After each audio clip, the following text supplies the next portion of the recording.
Guys, കർക്കിടകം ഒന്നായിട്ട് ഞങ്ങൾ പോയത് ഞങ്ങളുടെ വീടിൻ്റെ അടുത്തുള്ള ഒരു അയ്യപ്പങ്ക അമ്പലത്തിലോട്ടാണ്.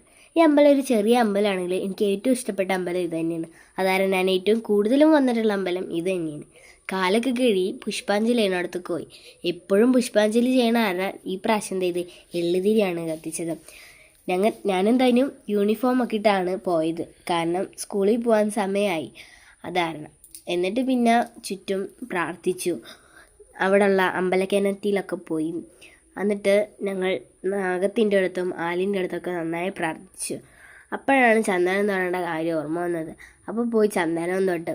അവിടെ എന്തോ പൂജയൊക്കെ ഉണ്ടായിരുന്നു. അതാരണം പുഷ്പാഞ്ജലി കിട്ടിയാൽ തന്നെ വൈകുകയുള്ളൂ. അപ്പം ഞങ്ങൾ നേരെ വീട്ടിലേക്കും പോയി. ഗൈസ്, കർക്കിടകം ഒന്നായിട്ട് ഞങ്ങൾ പോയത് ഞങ്ങളുടെ വീടിൻ്റെ അടുത്തുള്ള ഒരു അയ്യപ്പങ്ക അമ്പലത്തിലോട്ടാണ്. ഈ അമ്പലം ഒരു ചെറിയ അമ്പലമാണെങ്കിൽ എനിക്ക് ഏറ്റവും ഇഷ്ടപ്പെട്ട അമ്പലം ഇത് തന്നെയാണ്. അതായത് ഞാൻ ഏറ്റവും കൂടുതലും വന്നിട്ടുള്ള അമ്പലം ഇത് തന്നെയാണ്. കാലൊക്കെ കിഴി പുഷ്പാഞ്ജലി ചെയ്യുന്നിടത്തേക്ക് പോയി. എപ്പോഴും പുഷ്പാഞ്ജലി ചെയ്യണ ആരാ ഈ പ്രാവശ്യം ചെയ്ത് എള്ളുതിരിയാണ് കത്തിച്ചത്.